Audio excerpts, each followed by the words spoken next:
안녕하세요. 개과천선하고 돌아온 40대 중반 가장입니다. 하나뿐인 아들이 초등학생이 된 후에야 정신을 차린 저는 참 못난 아빠였어요. 나름대로 최선을 다했지만 잘못된 노력이 아들에게는 닿지 않았던 것 같아요. 가족과 함께 잘 산다는 건 어떻게 사는 걸까요? 저는 가장으로서 가족들이 편하게 먹고 지낼 수 있는 돈을 버는 게 잘 사는 길이라고 생각했습니다. 하지만 지금 돌이켜보니 저는 인생을 잘못 살고 있었더군요. 어린 시절 가난하게 살았던 저는 돈이 있어야 행복해진다고 생각했던 것 같습니다. 그래서 제가 가정을 이룬다면 아버지처럼 무능력한 가장이 되지 않겠다고 늘 다짐했었답니다. 사업이 잘 되니까 일도 가정도 다 잘 돌아가고 있다고 생각했어요. 장모가 절 눈치 주고 힘들게 하던 와중에도 아내는 절 믿어주던 존재였습니다. 돈이 있어야 행복하다고 믿었던 저와 달리 아내는 따뜻한 말 한마디를 더 중요하게 생각했어요. 아내와 연애할 때도 한결같이 절 믿어주던 사람이라 결혼까지 결심하게 됐습니다. 제가 처음 사업을 시작할 때 절 가장 믿어주고 응원해주던 아내는 걱정이 많은 저를 다독여 주면서 말했어요. 젊을 때 하는 실패는 복 받은 거래. 젊으면 실패해도 다시 일어날 수 있는데 나이 들면 젊을 때만큼의 힘이 없잖아. 그러니까 오빠 하고 싶은 거 지금부터 다 해봐. 그래도 우리 이제 결혼 준비도 해야 하는데 내가 너무 불안정하면 당신까지도 힘들 수 있잖아. 아니, 난 현실에 안주하는 것보다 오빠처럼 도전하는 게 더 멋있어. 그러니까 힘내. 망하더라도 도망가지 않고 버티고 이겨내자. 같이 있으면 다 해낼 수 있어. 우리 이제 가족이잖아. 아내는 제 곁에서 절 가장 많이 믿어주는 든든한 지원자였습니다. 아무래도 사업이라는 게 어렵다, 좋았다 하지 않습니까?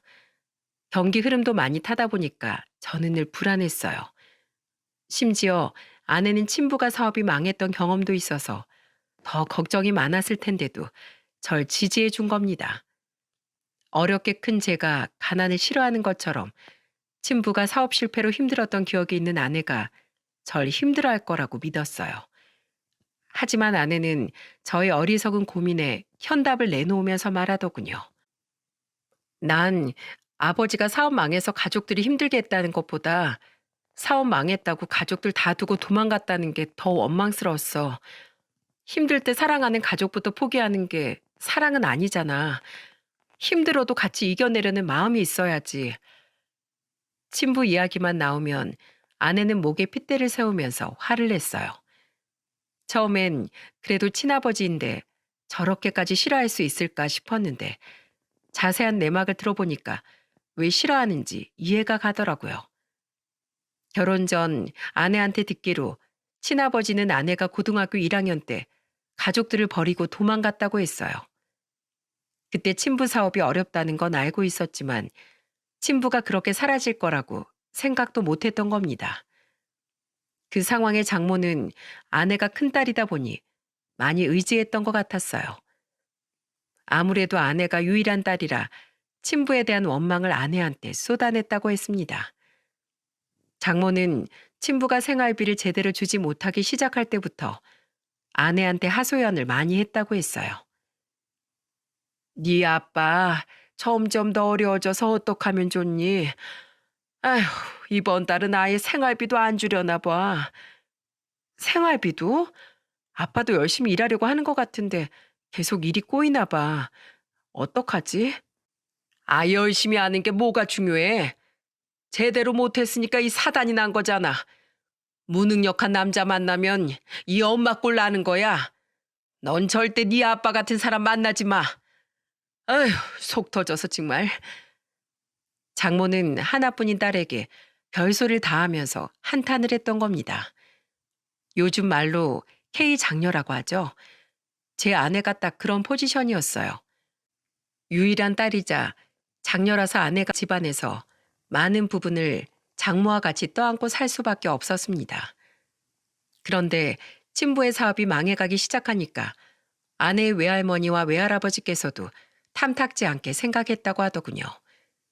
하필이면 아내의 외가 집안은 지역에서 알아주던 유지라 친부 사업이 어려워지니까 대놓고 무시하기도 했다고 했습니다. 이런 명절에도 온 식구들이 인사드리러 가면 아내 외할머니는 밥을 먹다 말고 친부를 보고 날이 선 목소리로 말했다고 했어요. 자넨 밥이 넘어가나? 지금 처자식 다 굶게 생겼는데 밥이 넘어가냐고. 죄송합니다. 저도 열심히 알아보고 있어요. 어휴, 속 터져 정말. 열심히 하는 거 누가 못해? 잘할 생각을 해야지. 외할머니는 그 당시 밥을 먹으면서도 친부한테 쓴소리를 거침없이 쏟아냈다고 했습니다. 아예 도착한 순간부터 외할머니께서는 이미 욕할 작정하고 쳐다봤다고 했어요. 심지어 밥을 퍼주는데도 다른 식구들을 한 주걱씩 퍼주고 친부는 밥그릇 다박이 보일 만큼 적게 줬다고 하는 겁니다. 아무리 사위 사업이 망해가기 직전이라고 해도 너무한 거 아닙니까? 아내가 고등학교 1학년이 될 때까지 친부는 가족을 위해서 늘 희생하던 사람이라고 했어요. 그런데 한순간의 실수로 사람한테 이렇게까지 할 수 있는 건지 정말 이해가 안 가더군요.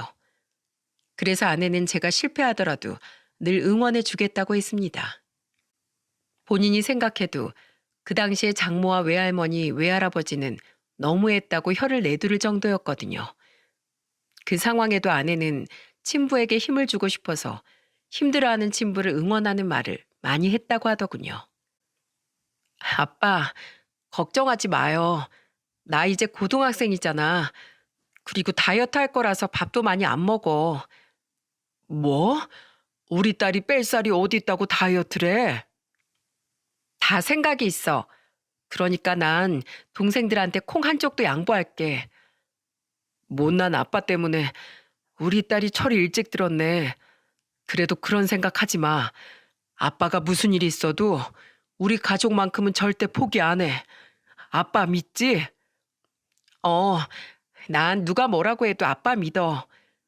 그래, 다른 사람들이 다 나한테 돌을 던져도 내 자식들이 날 이렇게 믿어주는데 아빠는 몇 번이고 다시 일어날 수 있어.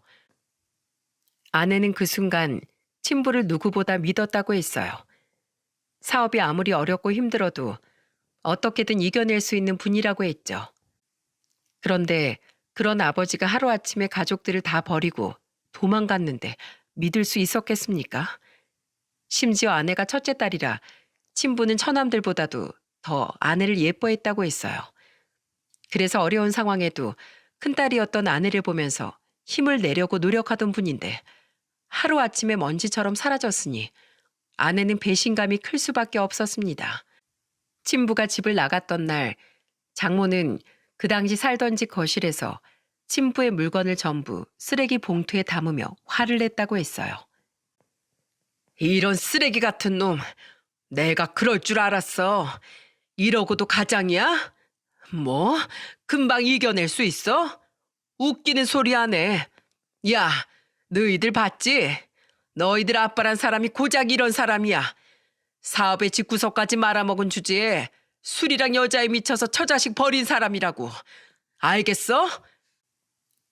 아내는 장모의 말을 처음에는 반신반의했다고 했어요. 솔직히 친부가 가족들을 버리고 집을 나갔다는 사실 자체를 인정하기까지 시간이 걸렸다고 했습니다. 그렇게 일주일이 지나도 돌아오지 않는 친부를 보고 아내는 그제야 정말 친부가 가족들을 버렸다는 걸 인정할 수밖에 없었다고 했어요. 그리고 친부한테 버림받았다는 사실 때문에 원망을 하면서 살게 된 거예요. 그 후 장모는 재혼하게 됐고 제가 결혼할 당시엔 재혼한 장인과 인사를 하게 된 겁니다. 처음엔 화기애애한 자리라서 재혼한 부부인 줄은 몰랐습니다.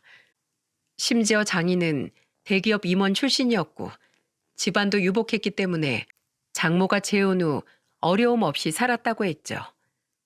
그래서 그런지 장모는 장인을 거의 떠받들듯이 살았어요. 제가 처음 인사 갔을 때도 장모는 상냥한 목소리로 장인한테 말하더군요. 여보, 국 간은 맞아? 간 안 맞으면 좀 더 끓일까? 아니야, 괜찮아. 간이 아주 딱 맞네. 다행이네. 당신 입맛에 맞추려고 신경 좀 썼어. 마치 주변 사람은 보이지도 않는 듯 둘이서만 대화하는 걸 보고 저는 머쓱했습니다. 보통 예비 사위가 인사를 가면 음식은 뭘 좋아하는지, 반찬은 괜찮은지 예비 사위한테 더 많이 묻지 않습니까? 그런데 장모는 제가 안중에도 없는 듯이 오로지 장인만 보면서 이것저것 묻고 있었어요. 여보, 내가 어제 당신이 먹고 싶다고 해서 만든 건데 이것 좀 먹어봐. 괜찮지? 괜찮네. 콩나물국도 당신 어제 과음해서 내가 일부러 끓인 거야. 당신 과음하면 하루 종일 속 불편하잖아. 어서 좀 먹어봐. 예비 사위 인사 왔는데 왜 나만 먹으래? 이것 좀 들어봐요. 이 사람이 주부라서 그런지 가족들밖에 몰라서 그럽니다. 어서 천천히 먹어요. 장인은 장모의 말이 민망한지 말을 돌리면서 저한테 어서 먹어보라고 하더군요. 장모는 장인의 행동에 그제야 민망한 듯이 웃더니 저를 보면서 말했습니다. 어머, 내가 너무 내 남편만 챙겼나? 미안해요. 어서 먹어봐요. 내가 그래도 우리 딸이 사윗감 데려온다고 해서 고기 반찬도 여기 해놨으니까 맛있게 먹어요. 네, 네. 잘 먹겠습니다. 음식이 다 푸짐하네요. 그때 장모의 행동에 정말 당황스러웠어요. 처음엔 그런 분위기에 적응이 안 됐는데 점점 장모의 그런 스타일에 적응이 되어가고 있었습니다. 장모가 주부로 있어서 그런지 엄청 가정적이고 챙겨주는 걸 좋아한다고 생각했어요. 하지만 본격적으로 대화를 시작하니까 장모의 본색이 나왔죠. 제가 그 당시 사업 초창기라고 하니까 장모는 갑자기 돌변하더니 정색을 하면서 말하더군요. 사업? 사업 초기면 어떻게 될지도 모르는데 괜찮겠어요? 괜히 내 딸 데려가서 고생시키는 거 아니야? 아닙니다. 지금 자리 잡고 있어서 좀 더 키우는 건 시간 문제입니다. 저는 계획도 다 있습니다. 믿어 주십시오. 그걸 당장 어떻게 믿어? 장모는 제 사업이 초기라는 걸 듣고는 완전히 180도 달라진 모습으로 말했어요. 그걸 본 저는 당황하고 말았습니다. 솔직히 사람 일 어떻게 될지 모른다고 해도 최악을 예상하고 하는 질문에 제가 뭐라고 말하겠습니까? 그 당시 장모는 제가 아무리 잘하겠다고 말해도 믿지 않는 눈치였어요. 결국 보다 못한 아내가 장모를 진정시키면서 말하더군요. 엄마, 그렇게 사람을 몰아붙이면 잘하던 사람도 당황하겠다. 이 사람 성실하고 똑똑한 사람이야. 그건 내가 더 잘 알아. 내가 진짜 이 말까진 안 하려고 했는데 네 아빠 멍청해서 그렇게 도망간 줄 알아? 그 얘기가 여기서 왜 나와? 우리 집 사이가 될 사람이면 알 건 알아야지. 다 숨기고 결혼할 거야? 엄마가 사업하는 사람 싫다고 했지? 사업한다고 다 똑같은 사람인 줄 알아? 이 사람은 달라. 우리 버리고 간 사람이랑은 완전히 다른 사람이니까 괜한 소리 좀 하지 마. 엄마 이럴까 봐 내가 일부러 사업한다고 말하기도 싫었어. 말 안 하면 뭐 어쩌겠다는 거야? 내 말 명심해. 사업하는 놈들 다 똑같다니까. 장모는 제가 사업 초기라는 걸 듣자마자 노골적으로 싫은 티를 냈습니다. 장모 입장에서는 딸이 이제 막 자리 잡기 시작한 남자한테 결혼하겠다고 하면 싫을 수도 있다고 이해하려고 노력했습니다. 하지만 장모는 제가 사업도 망하고 결국 바람나서 도망갈 사람이라고 단정짓고 말하는 것 같아 슬슬 기분이 안 좋더라고요. 저도 사람인데 그럴 수 있지 않겠습니까? 그런데 그때 제가 표정이 점점 굳어지니까 장인이 장모를 말리면서 말하더군요. 당신 괜히 왜 옛날 이야기를 꺼내고 그래? 예비 사위 왔는데 여러 사람 불편한 소리 굳이 왜 해? 난 그냥 걱정되니까 하는 소리지. 당신도 알잖아. 그 사람이 어땠는지. 그만 못해? 망하라고 초치는 것도 아니고 우리가 어른이면 잘 살라고 응원을 해줘야지. 사람 그렇게 직업만 보고 판단하지 마. 사람 인성을 봐야지. 미안해요. 나한텐 트라우마라서 갑자기 나도 모르게 그만 화가 나서 그랬어요. 장모는 장인의 단호한 태도에 풀이 죽은 목소리로 말했습니다. 그러더니 장인은 절 보면서 위로하듯 말하더군요. 이 사람이 말은 이래도 속은 참 깊은 사람이니까 이해 좀 해줘요. 과거 일 때문에 자식 걱정이 앞서서 그래요. 네, 이해합니다. 충분히 그러실 수 있죠. 하지만 저 정말 자신 있습니다. 설한이 꼭 행복하게 해주겠습니다. 그렇게 말해주니까 고맙네요. 장인은 따뜻한 목소리로 절 위로했습니다. 그래도 처음 인사 갔던 날 장모 때문에 상처를 받긴 했지만 장인의 위로로 마음이 녹았습니다. 그렇게 저는 장모의 걱정과 장인의 격려 속에 아내와 살림을 차리게 된 거예요. 그 후 아내와 아들을 낳고 가정을 잘 꾸리고 살고 있었어요. 하지만 제가 하던 사업은 아들이 3살이 될 때까지도 큰 성과를 보이지 못했습니다. 그렇다고 생활비를 못 줄 정도는 아니었지만 장모의 눈에 들기엔 역부족이었어요. 처음엔 그래도 장모가 대놓고 절 무시하진 않았었죠. 하지만 아이를 낳고 집에서 주부로 있던 아내가 삼겹살 가게를 운영하기 시작하고 나서부터 장모한테 제대로 찍힌 겁니다. 저는 갑자기 돌변한 장모가 왜 그런가 싶었어요. 아내가 본격적으로 장사를 시작하고 몇 개월 뒤 처가에 갔을 때 저는 현관문을 열어주는 장모를 보고 반갑게 인사를 했었어요. 장모님, 그동안 잘 계셨어요? 자네 같으면 내가 잘 계셨을 것 같나? 네? 장모님 어디 편찮으셨어요? 제가 바빠서 안부 전화도 잘 못 드렸네요. 죄송해요. 자넨 대체 뭘 안다고 그렇게 바쁜가?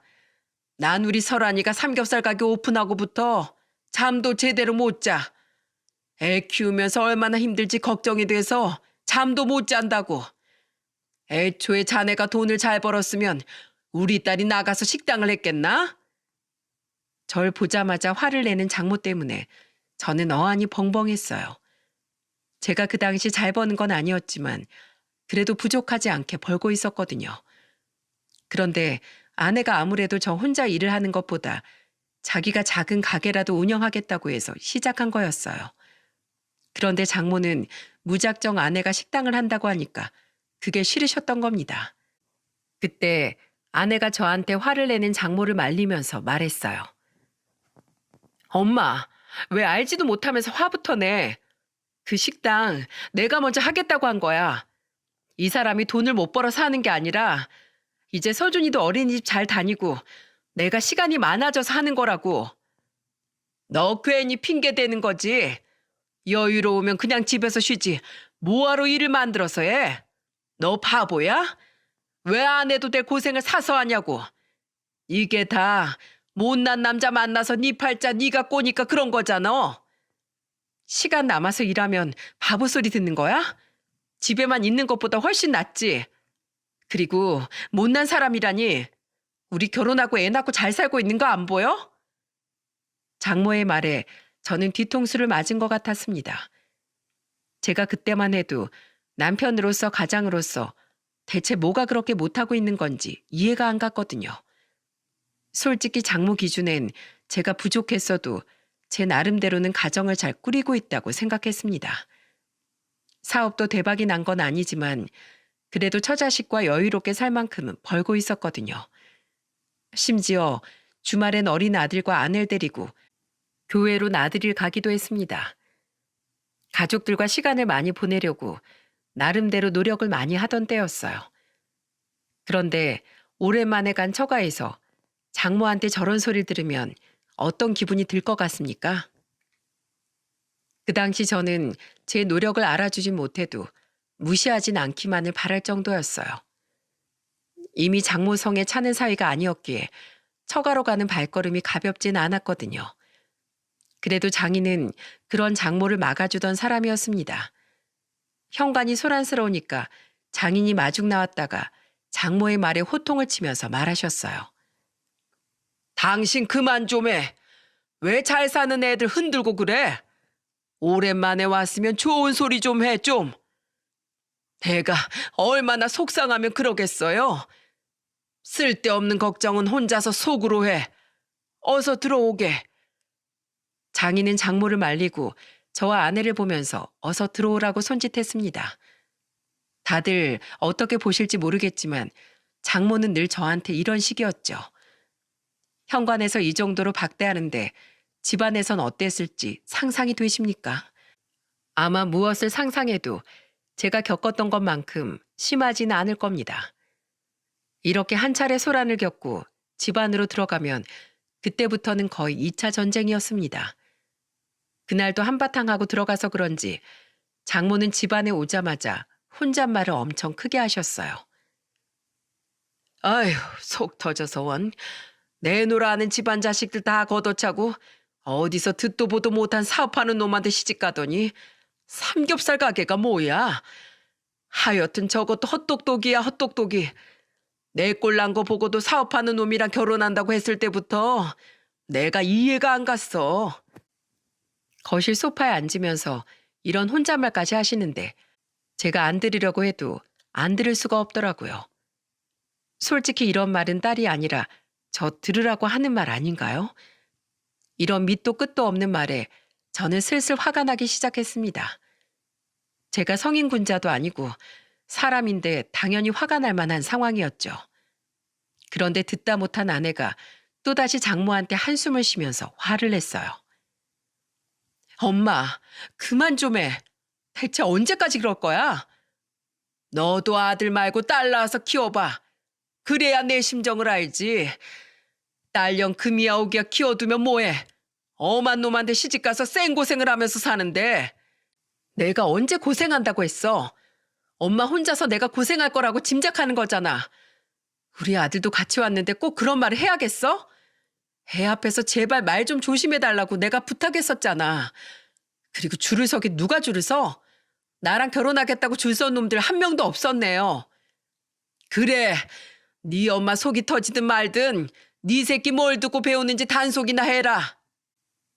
장모는 아내의 말에 화가 나서 결국 자리를 박차고 일어나셨어요. 장인은 오랜만에 사이가 왔는데 저렇게밖에 말하지 못하는 장모를 답답해했습니다. 저는 이 무렵부터 장모한테 무시당하고 있다는 게 정말 서럽기 시작했어요. 솔직히 제가 백수도 아니고 저도 나름대로 뼈 빠지게 일하고 있는데 이런 소리 지속적으로 들으면 어떨 것 같습니까? 그때 제가 굳은 표정으로 있으니까 장인이 와서 절 다독이면서 말하더군요. 자네가 이해 좀 해줘. 내가 대신 사과할게. 저 사람이 상처가 많은 사람이라 그래. 자네도 대충은 알지? 네, 저도 어느 정도 알고는 있어요. 그래, 가족이라는 게 서로 이해해주면서 사는 거잖아. 그러니까 이해 좀 해주게. 그때 받은 충격이 상당했던 것 같아. 말은 저렇게 해도 자네랑 설안이 힘든 건 아닌지 걱정 많이 하고 있어. 네, 그럼요.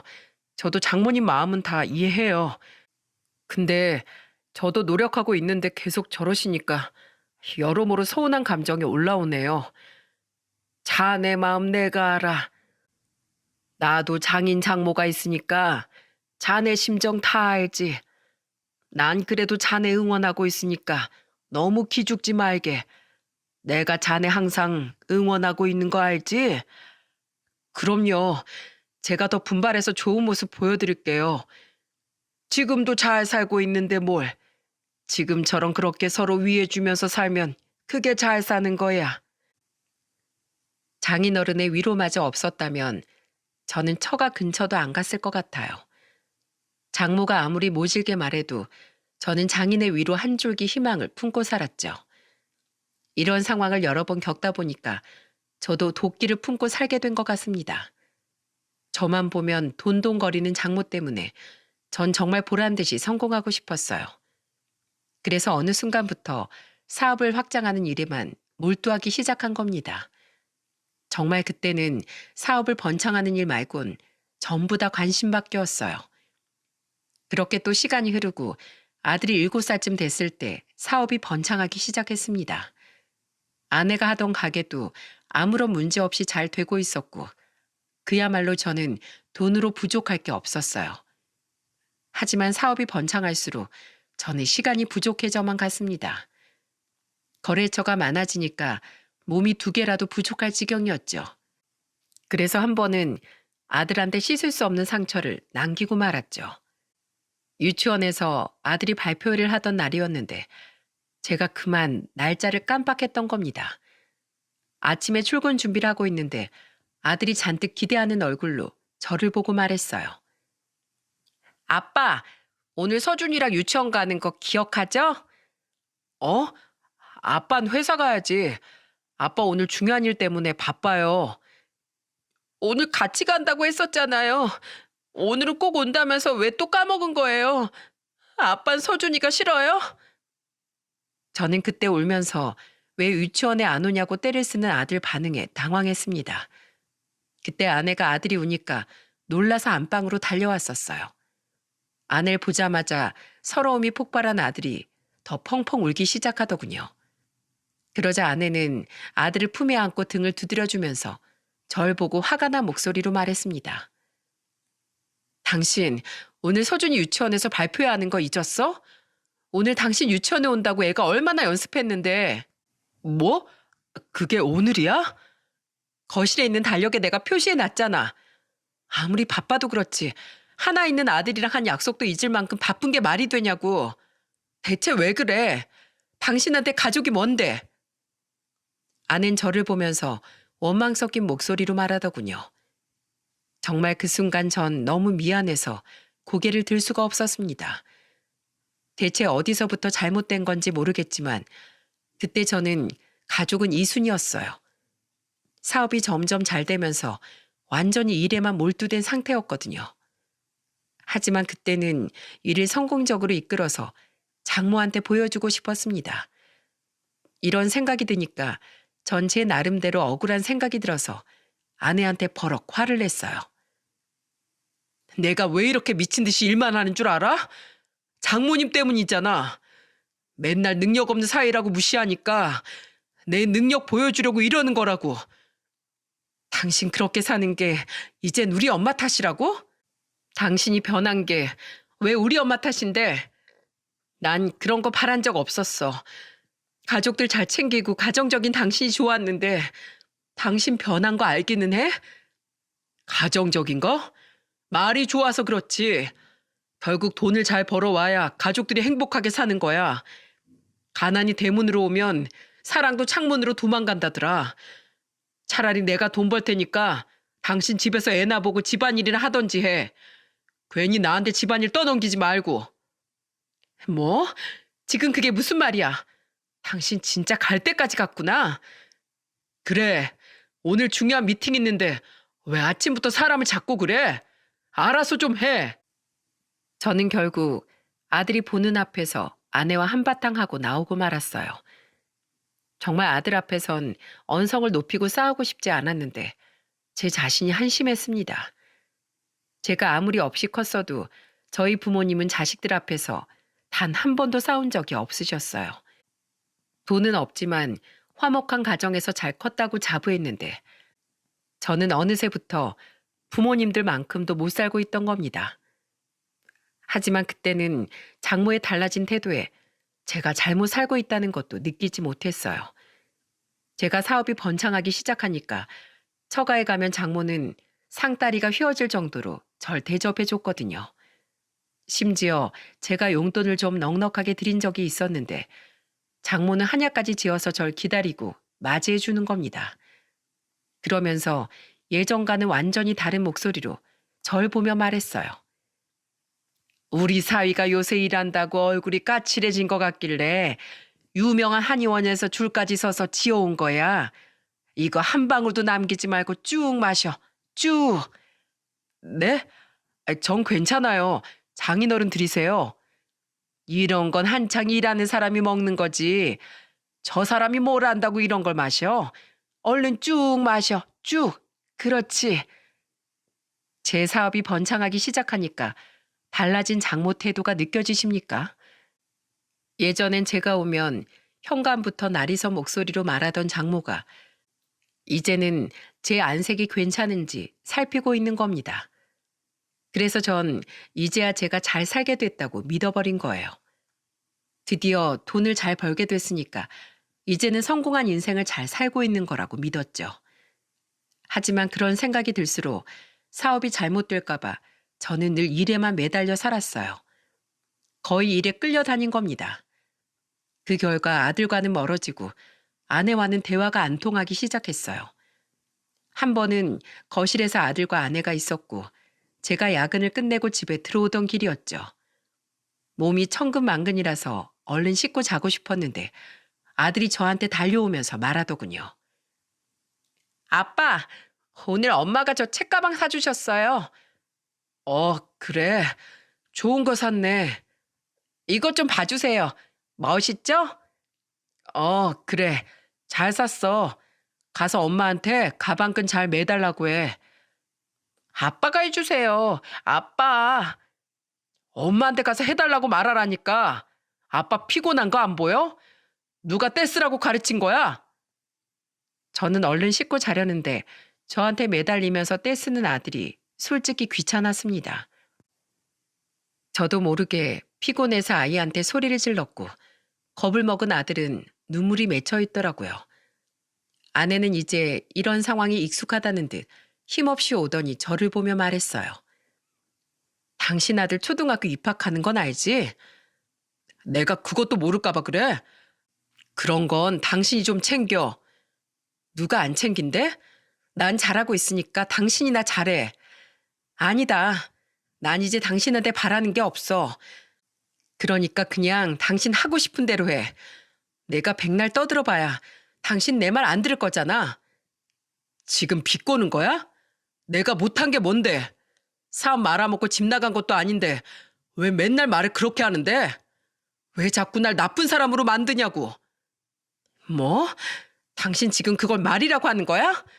나한테 그게 얼마나 큰 상처인지 알면서 말을 그딴 식으로 해? 지금 말 다 했어? 애초에 장모님이 날 무시하지만 않았어도 내가 이랬겠어? 난 무시하고 바보 만든 사람이 누군데? 아내와 제가 언성을 높이면서 싸우니까 아들은 서럽게 울기 시작하더니 제 다리에 매달리면서 말했습니다. 아빠, 화내지 마세요. 엄마랑 싸우지 마요. 제가 잘못했어요. 네, 제가 잘못했어요. 아니야. 엄마랑 아빠 싸우는 거 아니야. 작은 눈에 닭똥 같은 눈물을 뚝뚝 흘리면서 우는 아들을 보고 당황한 저는 아들을 달래려고 애를 썼습니다. 하지만 제가 어쩔 줄 몰라 하면서 어색하게 아들을 달래고 있으니까 아내는 제 손을 쳐내고 아들을 안고 방으로 가더군요. 답답한 마음에 한숨까지 나왔습니다. 분명 사업에 아무런 문제도 없고 돈도 이전보다 더 잘 벌고 있는데 이상하게 가족들끼리는 멀어지고 있었어요. 예전에는 가정도 일도 다 잘하고 있다고 믿었는데 그때는 모든 게 엉망진창인 것 같았습니다. 그날 이후 제 말실수로 아내와는 걷잡을 수 없이 멀어졌어요. 제가 사과를 해도 아내는 괜찮다는 말만 할 뿐 말수가 줄어들기 시작한 겁니다. 원래 2마리 토끼 다 잡고 살 수 없어서 제 인생이 이렇게 된 걸까요? 하지만 아내와 대판 싸우고도 제 일상은 달라지지 않았습니다. 오히려 사업이 번창하기 시작하니까 이걸 유지하려고 더 바빠진 겁니다. 그런데 정신없이 일만 하던 와중에 아내가 묘하게 달라진 느낌을 받게 됐어요. 예전에는 집에 들어오면 항상 집이 깨끗했는데 어느 순간부터 집안이 전혀 관리가 되지 않는 겁니다. 심지어는 저녁에 집에 왔더니 물을 마실 컵조차도 없었어요. 아들은 학교가 끝나면 아내가 운영하는 가게에서 저녁을 먹고 아내와 같이 집으로 왔었습니다. 그때 저는 오랜만에 일찍 집에 왔다가 언짢은 기분이 들더라고요. 그래서 아들과 집에 오던 아내한테 쏘아붙이듯 말했습니다. 당신 집골이 이게 뭐야? 어떻게 물 한 잔 마실 컵이 하나도 없어? 그 정도는 알아서 좀 씻어 먹어. 요새 나도 가게 일로 바빠서 그래. 대체 그 가게 얼마나 바쁘길래 그래? 누가 생활비 벌어오래? 이제 그거 안 해도 먹고 살잖아. 그냥 집에서 살림이나 해. 당신이 내 상황을 다 알아? 뭘 안다고 그렇게 쉽게 말하는데. 당신이야말로 똑바로 해. 집안일에 정말 관심 없는 게 누군데? 내가 지난주부터 얘기 좀 하자고 했지. 몇 번이나 말했는데 당신 기억도 못하지? 저의 말에 갑자기 버럭 화를 내는 아내 모습에 저는 말문이 턱하고 막혔어요.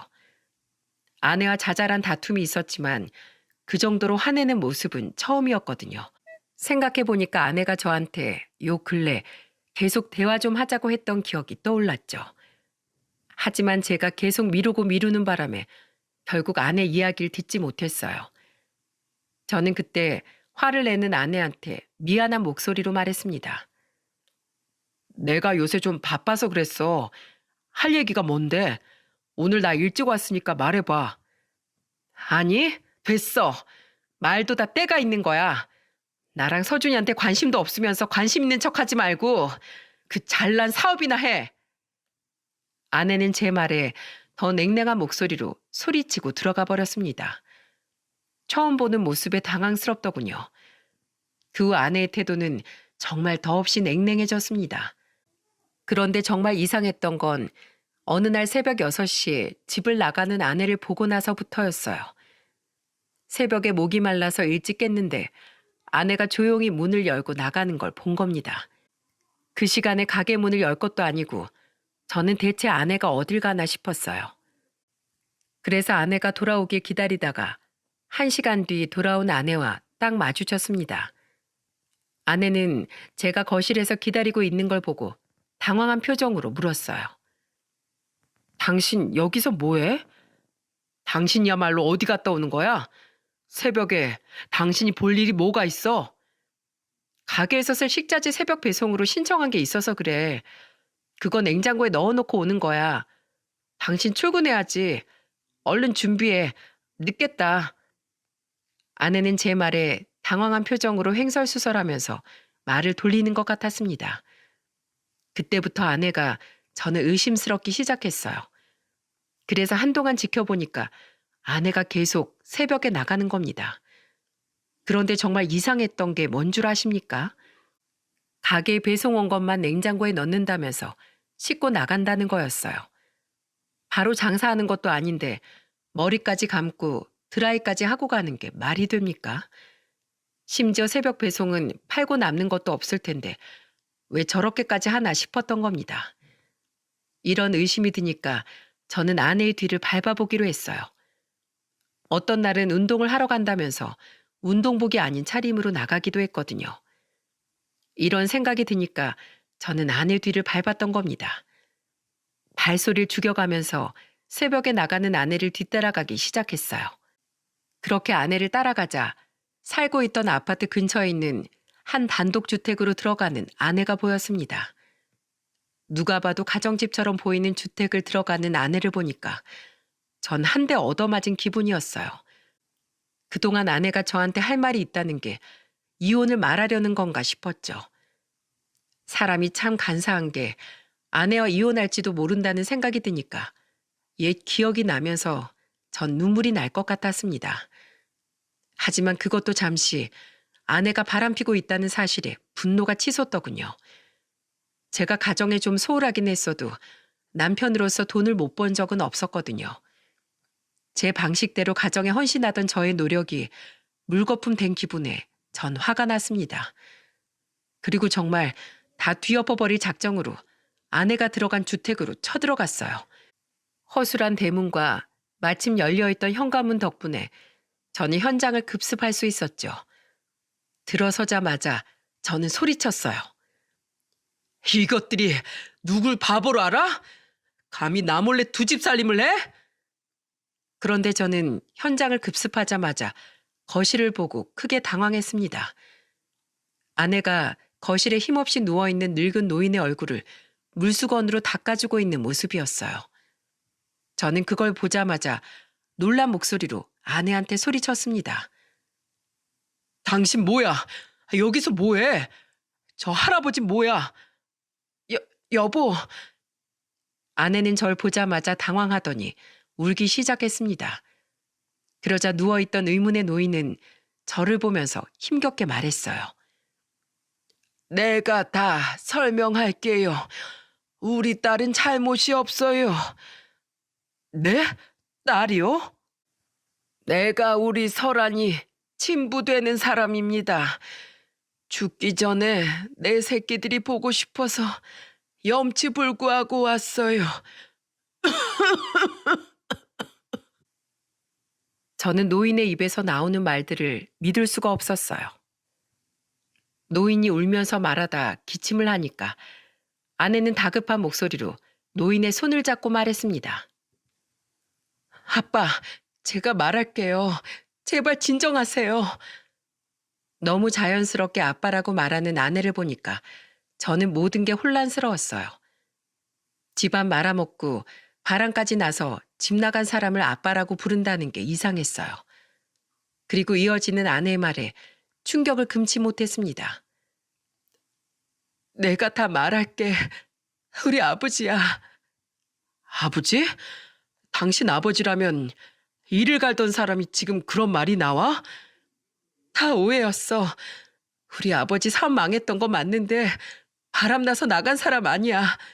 다 오해라고.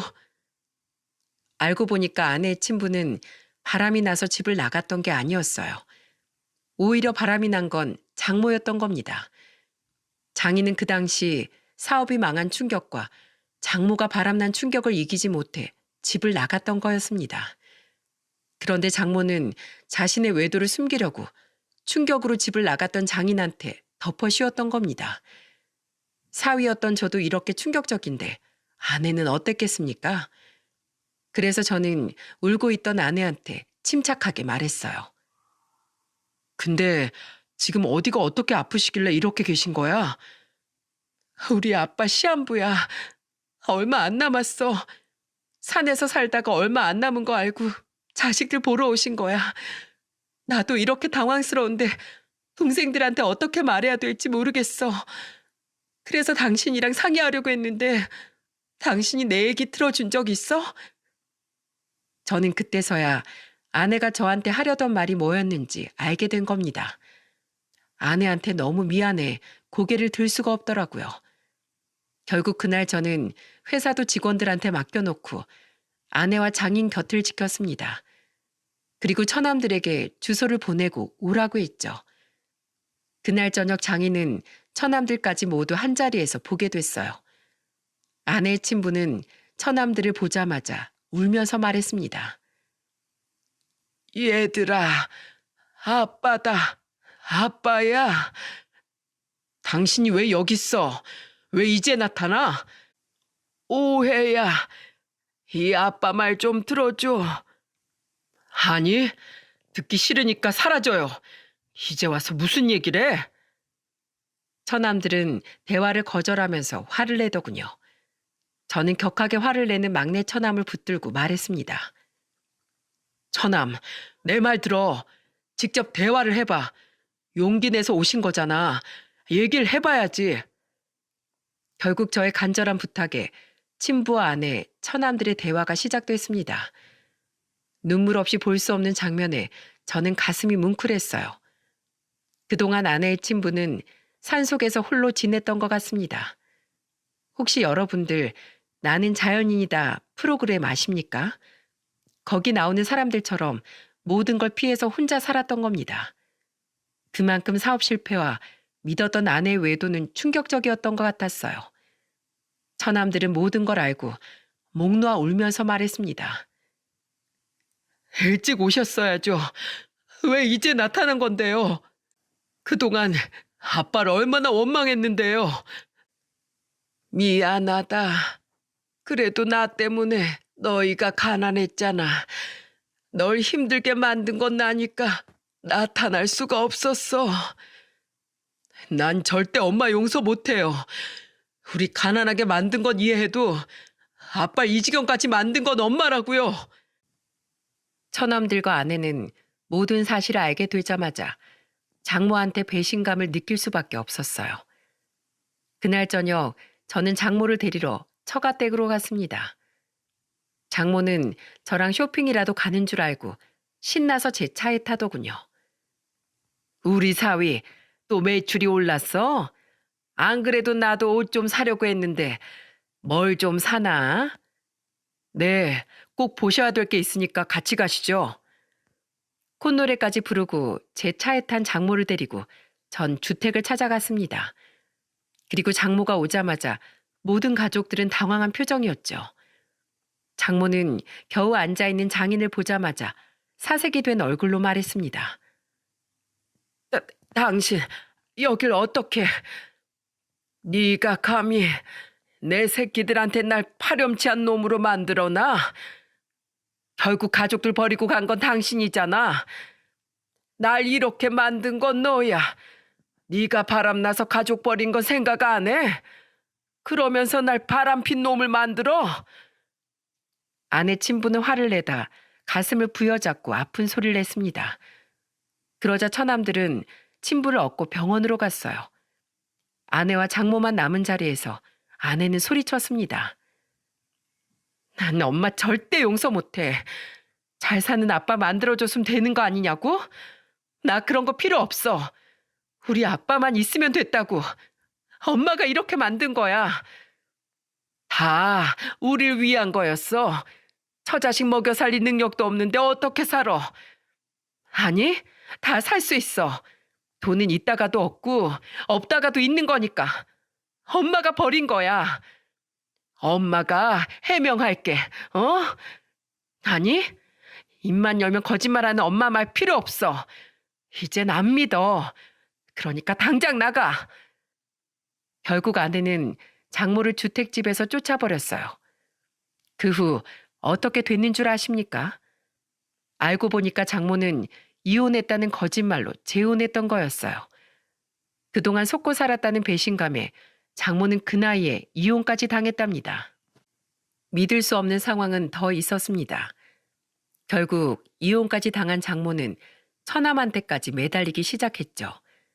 하지만 처남들은 더없이 냉정하더군요. 둘째 처남은 장모한테 이런 말까지 했다고 했어요. 당신이 그러고도 엄마야? 천륜을 끊으려고 했잖아. 난 이제 엄마 없다고 생각할 거야. 그러니까 자식들 셋 다 죽었다고 생각하고 사세요. 아니야, 오해야. 제발. 장모는 정말 낙동강 오리알 신세가 되었어요. 아마 친부가 그렇게 돌아올 거라고 생각도 못했던 것 같습니다. 결국 장모는 이혼 당한 것도 모자라 자식들한테까지도 버림받고 말았습니다. 그래도 한때나마 저한테 큰 위로를 주던 장인은 끝까지 제 손을 잡아주면서 면목이 없다는 말을 하고 가셨어요. 한 사람의 거짓말로 수십 년 동안 까맣게 속은 피해자들은 무슨 죄랍니까? 심지어 이혼 후 친부를 찾아 사과를 드리기까지 했어요. 두 분이 긴 대화를 나누시더군요. 그 후 저는 일을 줄이고 아내와 친부를 간호했습니다. 병실도 좋은 곳으로 옮겨드렸지만 얼마 버티지 못하시고 세상을 떠나셨어요. 저는 그 후 진짜 장인어른을 뵙고 난 뒤 진짜 가치를 알게 됐답니다. 정말 가족들이 잘 산다는 건 돈이 전부가 아니었어요. 서로를 위한 마음과 믿음만이 가족을 잘 살게 해준다는 걸 깨달았습니다. 저는 이제 일을 줄이고 아들과 놀이동산을 가면서 지내고 있어요. 비록 매출은 조금 줄었지만 훨씬 행복하답니다. 제가 이렇게 사연을 보낸 이유도 진정한 가족의 의미를 되찾았으면 하는 마음에서 보냈어요. 이제 한가위 아니겠습니까?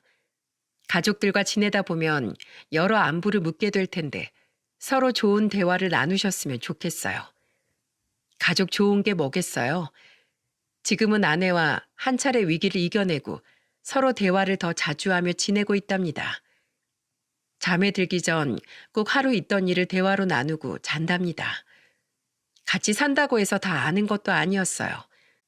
시간을 내고 마음을 써야 가족도 가족다워진다고 생각해요. 제 어리석은 사연을 반면교사 삼아 모두 행복한 가정 이루시길 바라겠습니다.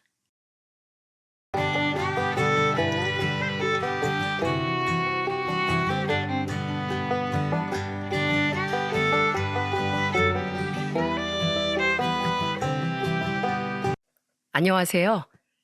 아내를 잃고 혼자 남은 60대 후반 남자입니다. 인생의 거의 3분의 1이 다 되는 세월 동안 제 옆을 지켜주던 아내의 빈자리는 그 어떤 것으로도 잘 메워지지 않더군요. 그만큼 우리에게 함께 넘어온 고난의 시간도 행복한 순간들도 많았죠. 별처럼 수많은 우리의 추억 중에서도 역시 가장 소중한 건 자식을 함께 키워낸 일입니다. 하지만 정성으로 키웠다고 해서 모든 자식들이 다 착하고 올바르게 자라는 것은 아니더라고요. 제가 지금부터 들려드릴 이야기는 제 인생의 전부였던 우리 가족의 짧은 일대기입니다. 저는 20대 시절 첫눈에 반한 아내에게 끈질기게 구원한 끝에 결혼에 성공했습니다. 그때만큼 청춘이었던 때도 없는 것 같습니다. 빈 주머니를 보면서도 아내에게 사다 줄 꽃 한 송이를 손에 쥐고는 흐뭇해했고, 꽃을 받고 볼을 붉게 물들이던 아내의 얼굴을 보면 세상이 다 내 품 안에 있는 것 같았죠.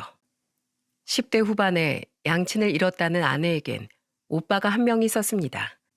하지만 마음 여리고 착했던 아내와 다르게 형님은 그야말로 개차반인 사람이었어요. 허구한 날 사람 때려서 경찰서를 들락거리고 노름이 자기 돈벌이 수단이라며 부끄러움 한 점 없이 떠들고 다니던 한심한 인간이었죠. 결국 형님은 우리가 결혼한 지 1년쯤 지났던 어느 겨울날 외진 골목에서 숨진 채 사람들에게서 발견이 됐습니다. 사인은 급성 알코올 중독이라더군요. 그리고 형님이 세상을 떠나고 며칠이 지난 후 우리에겐 기절초풍할 만한 일이 일어났어요. 여보, 밖에서 무슨 애기 울음소리 같은 거 안 들려? 동틀 무렵 절 깨운 아내의 말에 우린 함께 문 밖으로 나가보았습니다. 그리고 그곳엔 낡은 담요에 감싸진 채 울고 있는 한 아기가 종이 박스 안에 들어있었어요. 저와 아내는 아기를 보고 경악을 했죠. 우리는 우선 황급히 아기를 집으로 데리고 들어왔습니다. 아내는 아기를 품에 안고는 자신의 체온으로 아기를 녹여주려고 했었죠. 그리고 박스 안에선 사진 한 장이 발견되었어요. 그 속엔 세상을 떠난 형님과 한 젊은 여자, 그리고 아기, 이렇게 세 사람이 찍혀 있더군요. 그리고 사진 뒤엔 이런 편지가 적혀 있었죠. 박경희 씨 오빠인 박광섭 씨와 함께 살던 사람입니다. 아이는 태어난 지 6개월 되었고 출생신고는 아직 하지 않았습니다. 저는 이 아이를 키울 여건이 되지 않아 아이 아버지인 광섭 씨의 유일한 가족인 박경희 씨에게 이 아이를 맡깁니다. 편지를 읽은 우리는 당황한 표정으로 아내 품속의 아기를 내려다봤어요. 아기는 사내 아이였는데 자신이 지금 어떤 상황에 처한 건지 아는 건지 아기는 아주 서럽게 울더군요. 그렇게 우리는 첫눈이 내리던 겨울날 새벽 첫 아들을 얻게 되었습니다. 우리는 아들에게 지훈이란 이름을 지어주었고 2년 뒤엔 예쁜 딸도 낳았어요. 우린 딸과 차별하지 않고 아들을 정성으로 키웠습니다. 아니, 전 두 아이를 똑같이 대하려고 노력했지만 아내는 조금 달랐어요. 아무리 망난이었다고 한들 유일한 피부치였던 자기 오빠의 아이인데다가 친부모에게 버려졌던 아들에게 아내는 연민을 가지고 있더군요. 그래서 유독 아내는 아들에게 엄하게 굴지 못했죠. 게다가 아들은 아직 어렸던 5살이라는 나이에 소아암 판정까지 받았습니다. 왜 불행은 자꾸 우리 지훈이에게만 오는 걸까? 아내는 아들이 불쌍해서 어쩔 줄을 모르더군요. 이후 아내는 3살인 딸을 제 부모님께 자주 맡기며 아들의 간병을 했습니다. 저는 아들의 병원비를 대기 위해 쉬는 날 하나 없이 열심히 일했습니다. 원래 다니던 공장 일이 끝나면 대리운전을 뛰었고 공장이 쉬는 날엔 일용직 막노동을 했죠. 매일같이 온몸이 쑤셨고 눈만 감으면 서서도 잠이 들 만큼 피곤했지만 전 이를 악물고 버텼습니다.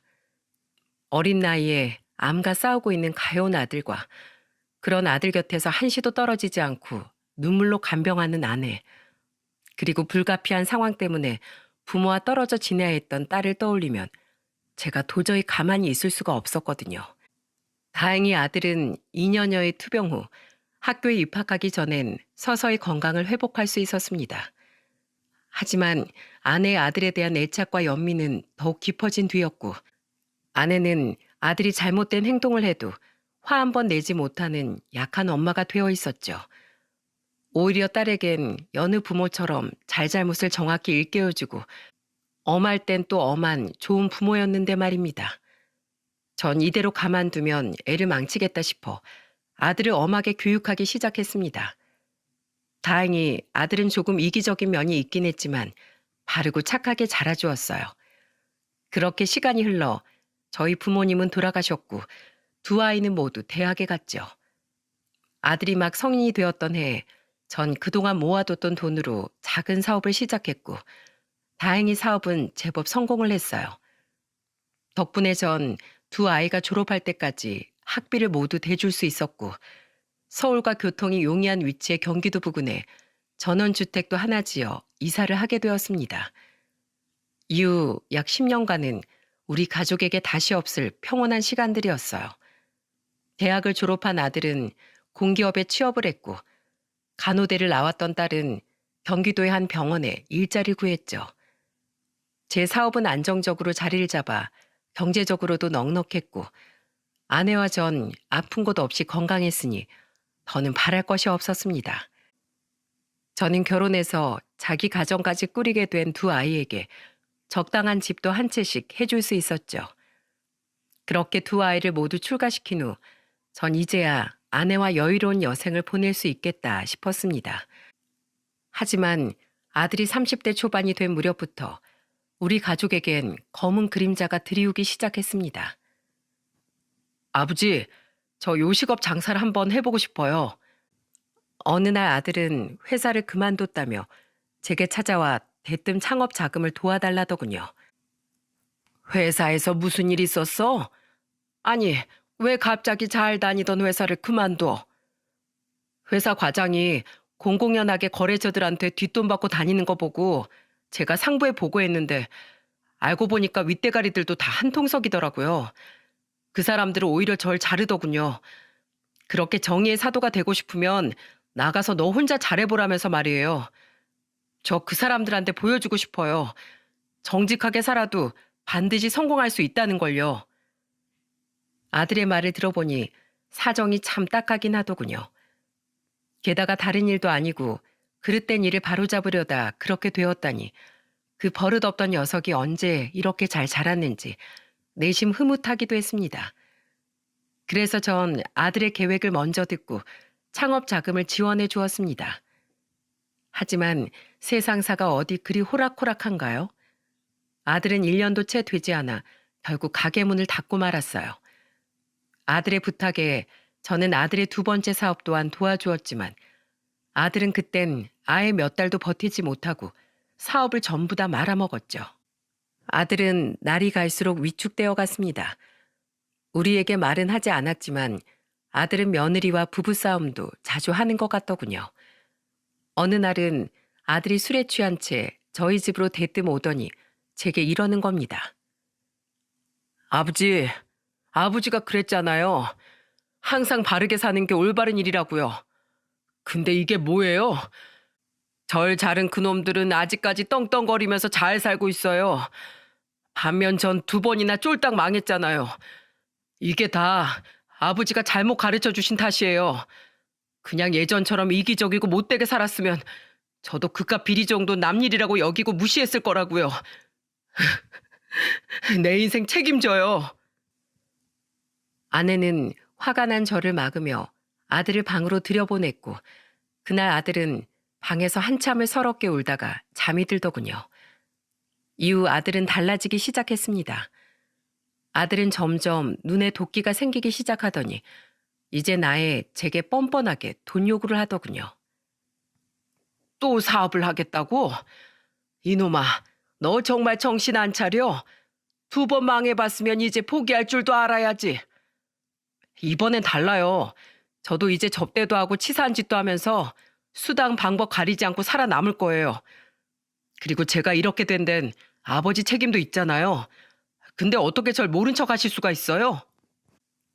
정말 환장하겠더군요. 대체 저놈이 변해도 왜 저렇게 되바라지게 변했나 싶었죠.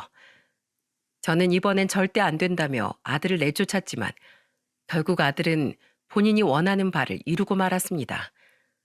아내는 저 몰래 제가 아내 명의로 사두었던 땅을 팔아 기어코 아들에게 돈을 건네줬더군요.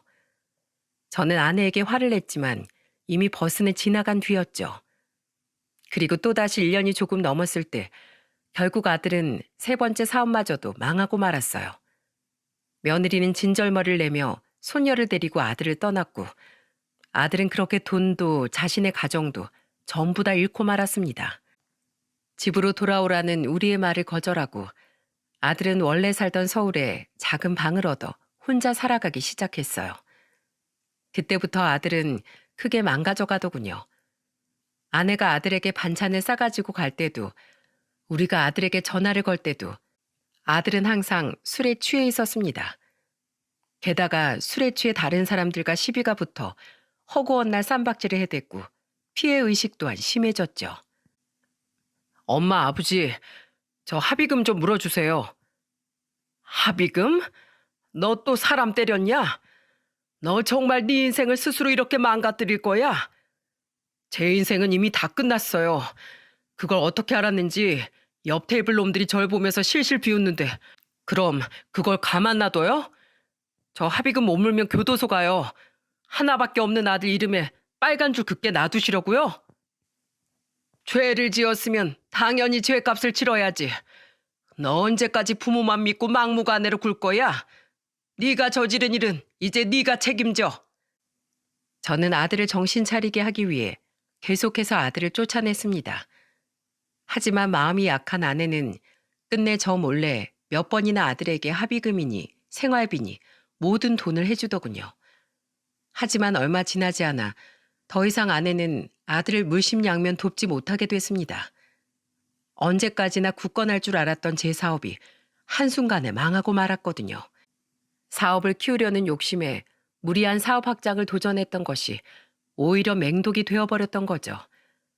다행히 사업체 전부를 정리하자 빚은 남지 않았지만 10수년 동안의 제 인생을 모두 바친 결과물이 한순간에 사라지자 저는 큰 충격에 빠졌습니다. 어마어마한 상실감에 알코올 중독에 빠져 지내던 전 합병증까지 와서 한동안 병원 신세까지 져야 했고 가뜩이나 아들 때문에 마음고생이 심하던 아내는 그런 저를 돌보며 매일같이 눈물로 하루를 지새웠죠. 그렇게 몇 개월이 지난 어느 날 아내는 제게 놀라운 소식을 전해주더군요. 여보, 나 취업했어요. 나 이제 어엿한 택시기사예요. 사람 인생 참 오래 살고 볼 일이라니까요. 내가 이런 유니폼을 다 입어볼 줄이야. 아내는 저 몰래 면접을 보고 다니며 택시 회사에 취업을 했던 거예요. 저는 잠시 어안이 벙벙해져 있다가 이내 눈물을 뚝뚝 흘렸습니다. 평생 주부로 살던 아내를 60이 넘은 나이에 일터로 내몬 것이 너무나 미안했고 제 자신이 너무 못나게 느껴졌거든요. 아내는 그런 제 손을 잡으며 다정하게 말해주었습니다. 왜 울어? 이런 좋은 날엔 날 축하해줘야지. 여보, 그동안 혼자서 나랑 우리 자식들 먹여 살리느라 정말 고생 많았어.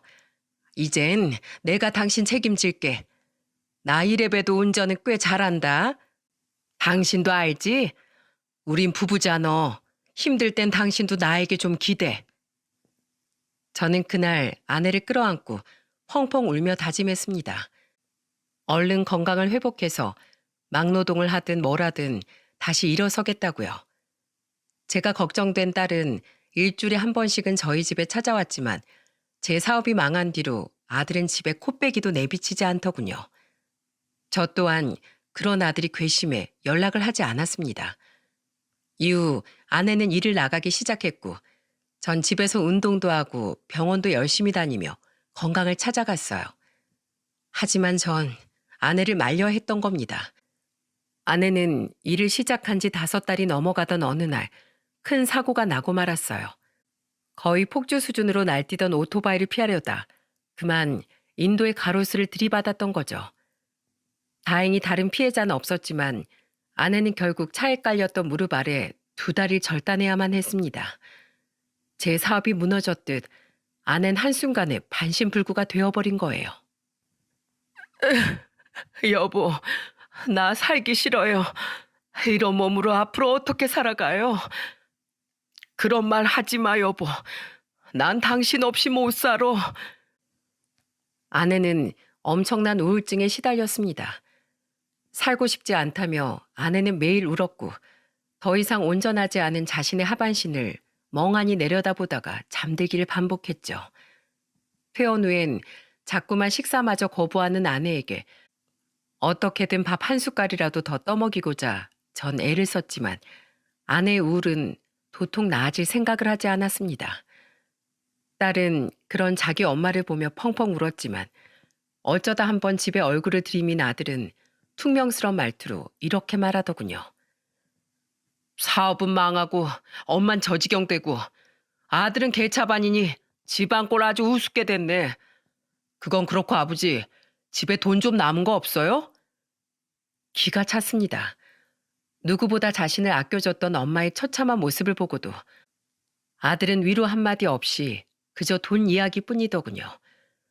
너무 화가 났던 전 그만 아내 앞에서 아들의 뺨을 내려치고 말았죠. 아, 아버지, 지금 저 치셨어요? 그래, 쳤다.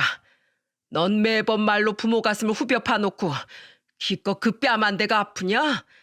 아무리 짐승이라도 부모 자식은 알아본다는데 넌 짐승만도 못한 놈이야. 당장 내 집에서 나가거라. 이 은혜도 모르는 놈아. 쫄딱 망해서 돈이 없으면 없다고 하지. 왜 사람을 때려요?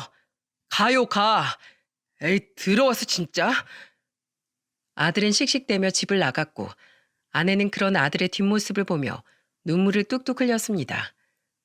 그리고 그날 밤 아내는 모두가 잠든 사이 스스로 극단적인 선택을 하고 말았어요.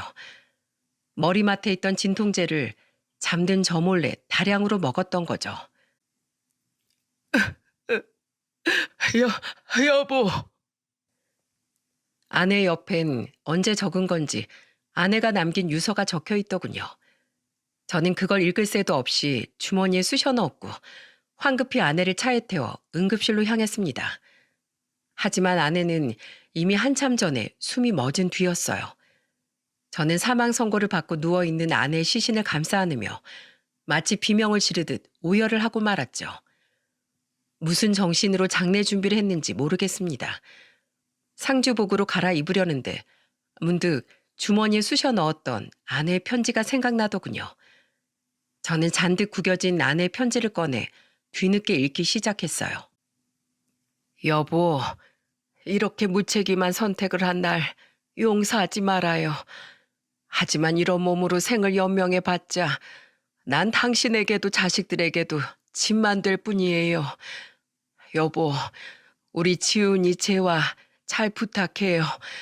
특히 우리 지훈이 끝까지 포기하지 말고 옆에서 지켜봐줘요. 못나도 우리 자식이잖아요. 그리고 재화에게 전해주세요. 지훈이를 챙기느라 재화에게 신경을 덜 써줘서 항상 이 엄마가 미안했다고요. 사랑해요, 여보. 아내는 마지막 순간까지도 자식들 걱정뿐이었더군요. 저는 아내의 유서를 끌어안고 미친 사람처럼 울었습니다. 부부는 서로 힘들 때 기대는 거라더니 아내는 끝내 자신에게 닥친 불행을 혼자서만 끌어안고 세상을 떠났던 거예요. 유서를 읽은 딸은 장례를 치르는 내내 밥도 안 먹고 울기만 했습니다. 반면 아무리 전화해도 아들은 끝내 장례식장에 나타나지 않았어요. 그리고 아들은 아내 발인이 끝나고 난 후에야 집으로 찾아왔더군요. 아버지, 뭐야? 재화 너도 여기 있었냐? 오빠 네가 인간이야? 어떻게 엄마가 돌아가셨는데 아들이 돼서 장례식장에 코빼기도 안 배? 엄마가 너한테 어떻게 했는데? 아, 내가 뭐 안 오고 싶어서 안 왔어? 몰랐다고. 엄한 놈들이랑 시비 붙어서 싸우다가 유치장에 갇혀 있느라. 에이, 진짜 재수도 없었지.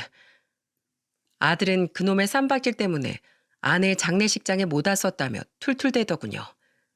참 억장이 무너졌습니다. 고이든 뭐든 자신의 엄마가 세상을 떠났으면 눈물이라도 보이는 게 사람 아닌가요? 그런데 아들은 오히려 적반하장으로 자기 동생에게 화를 내더군요. 저는 그런 아들을 보고 눈물을 흘리며 호통을 쳤습니다. 넌 정말 사람 새끼도 아니다. 네 엄만 끝까지 네 걱정만 하다가 갔건만 넌 어떻게 눈물 한 방울 흘리질 않니? 네 엄마가 죽어서도 널 얼마나 기다렸겠어. 이런 널 보면 네 엄만 차마 저 세상으로 가지도 못했을 거다. 아, 저 세상 가고 싶으니까 가족들 다 등지고 스스로 돼지셨겠죠. 오히려 엄마도 속으론 저한테 학을 뗐을걸요? 마지막에 이딴 금수 같은 자식 보고 떠나서 뭐합니까? 저 같은 놈은 그저 얼굴 안 비치는 게 마지막으로 엄마한테 효도한 거예요. 뭐야? 그건 그렇고 아버지, 저 지금 합의금이 좀 급하거든요? 그 약골 같은 놈들 괜히도 엄살 부려가지고 지금 뼈가 부러졌네 어쩌네 하고 있어서 저 돈 좀 크게 물어주게 생겼어요. 아버지, 요즘 일반 사망보험금은 엄마 같은 경우에도 보험 든 지 2년만 지나면 나온다면서요? 그럼 엄마 보험금 좀 두둑하게 나오겠는데요? 저 그거 알고 진짜 누구든 행가래라도 쳐주고 싶었다니까요. 살구멍 생겨서. 그거 아버지 앞으로 나오는 거죠? 저 많이 안 바래요. 남은 엄마 재산이랑 보험금 우리 딱 반띵해요. 예? 머리에 번개가 번쩍 들이친 것 같았습니다. 이 정신 나간 자식이 지금 뭐라는 겁니까? 더 이상 참지 못한 전 아들의 뺨을 냅다 후려쳐버렸습니다. 2번, 3번, 저는 아들이 제 손목을 낚아챌 때까지 몇 번이고 아들의 얼굴을 내려쳤어요. 그리고는 아들에게 휴대폰을 던지듯 건네주며 울부짖었죠. 진짜 아버지라고 봐주는 것도 한계가 있어요. 그만 못해요? 봐줘? 그동안 내가 널 봐줬다는 생각은 안 드냐? 이 버러지 같은 놈아. 자, 봐라. 너 같은 놈도 자식이라고 끝까지 네 생각만 하다가 네 엄마가 너한테 마지막으로 남긴 영상이다. 불쌍한 여편네. 저런 놈이 뭐라고. 볼이 시뻘개진 채 씩씩대던 아들은 화가 나기도 하고 어리둥절하기도 한 표정으로 제 휴대폰을 집어들더군요. 그곳엔 생애 마지막 순간에 제 휴대폰 카메라로 동영상을 녹화했던 아내의 모습이 담겨 있었습니다. 아내는 코를 골며 잠든 제 옆에서 아주 작은 목소리로 화면을 보곤 이야기를 시작했죠. 그리고 아내의 마지막 영상은 아들에게 아주 크나큰 충격을 안겨주었답니다. 지훈아, 엄마야, 네 아버지도 재화도 워낙에 똑 부러지는 사람이니 이 엄마가 걱정 않고 떠날 수 있지만 아무래도 지훈이 너만은 마지막까지 이 엄마 마음에 걸려 이렇게 마지막 인사를 남긴다. 지훈아, 사실 넌 나와 네 아버지의 친아들이 아니야. 넌 망나니였던 내 친오빠가 세상을 떠나면서 우리에게 남긴 아이였어. 많이 놀랐지? 난 평생 이 이야기를 너에게 해주지 않을 생각이었단다. 하지만 자꾸만 망가져가며 얼굴 한번 본 적 없는 이 친아빠를 닮아가는 너에게 마지막으로 해주고 싶은 말이 있어. 이렇게 솔직하게 털어놓는 거야. 지훈아, 네 친아버지는 천성이 나쁜 사람이 아니었단다. 다만 내 오빤 세상을 어떻게 살아가야 하는지 몰랐던 거야. 나쁜 짓을 막아줄 부모님도 일찍 돌아가신 터라 더더욱 오빠를 말려줄 사람이 없었지. 하지만 넌 달라, 지훈아. 너에겐 널 진심으로 사랑한 엄마인 나와 네 아버지가 있어. 부디 넌 네 친아버지처럼 끝내 돌이킬 수 없는 길로 접어들기 전에 가족의 품으로 돌아오길 바란다. 어느새 눈이 커다래진 아들은 쉴 새 없이 동공이 흔들리더군요.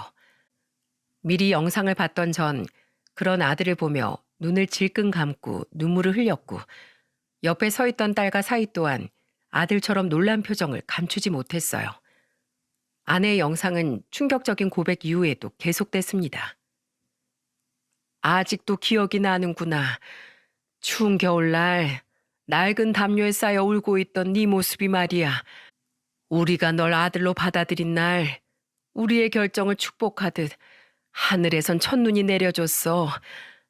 그날 급하게 시장에서 아기 옷을 사와 네 옷을 갈아입히는데 몸이 얼마나 자꾸 보드라운지 난 행여나 투박한 내 손짓에 네가 다치기라도 할까봐 손까지 벌벌 떨며 너에게 옷을 입혔지. 네 아버진 닿으면 부러질까 무섭다며 처음엔 널 제대로 안지도 못했단다. 널 만난 이후 우린 매일을 어려운 숙제를 하는 마음으로 살아왔지만 우리 입가에선 웃음이 마를 날이 없었다. 우리는 너로 인해 부모가 되는 첫 기쁨을 얻었어. 지훈아, 난 너를 무척이나 사랑했지만 너에겐 항상 마음이 약해져서 탈이었다. 허망하게 저 세상으로 간 내 오빠가 생각나기도 했고 어린 시절 죽을 고비까지 넘긴 너를 보면 항상 마음이 너무 미어져서 차마 너한테 화 한 번 제대로 내지 못했어. 혹시 그런 날 보면서 재화가 자신이 차별당하는 건 아닐까 하는 마음에 상처를 받을까 봐 난 항상 노심초사했단다. 하지만 난 재화를 덜 사랑했던 게 아니야. 그저 지훈이 네가 너무 아파서 세게 쥐기조차 어려운 내 아픈 손가락이었던 거지. 하지만 나도 안다. 널 대하던 내 방식이 잘못됐다는 걸 말이야. 그래서 너한테 사과하고 싶었다. 네 모든 행동을 마냥 다 받아주며 키웠던 나 때문에 네가 한없이 엇나가게 된 것 같아서 말이야. 그러니 내가 없는 이제라도 친정으로 널 위했던 네 아버지 말씀 잘 듣고 다시 온전한 네 인생을 찾거라. 넌 할 수 있어. 너는 내 오빠와 달리 좋은 아버지가 옆에 있으니까. 이 엄마가 하늘에서 지켜볼게. 끝까지 너와 함께하지 못해서 미안하다. 사랑한다, 우리 아들. 아내의 영상은 그렇게 끝이 났습니다. 이후 한동안 고요한 침묵이 집안을 감돌았어요. 아들을 제외한 우리는 소리 없이 눈물을 흘렸고 아들은 무슨 생각을 하는지 멍하니 휴대폰 화면만을 내려다보더군요. 저는 그런 아들에게 말했습니다. 그리고 아들의 입에서 나온 대답은 끝내 제 억장을 무너지게 만들었죠. 이놈아, 이제 제발 정신 좀 차려라. 자신의 삶을 포기하면서도 끝까지 너에 대한 걱정만은 내려놓지 못했던 네 엄마를 봐서라도 제발 네 인생을 망치는 짓거리 좀 그만해. 네가 끝까지 정신 못 차리면 평생 널 위해 헌신했던 네 엄마 인생이 너무 불쌍해지잖아. 뭐가 불쌍해요? 내가 언제 키워달랬어요? 엄마가 선택한 엄마 인생이었을 뿐이에요. 뭐야? 너 정말 끝까지 이럴래?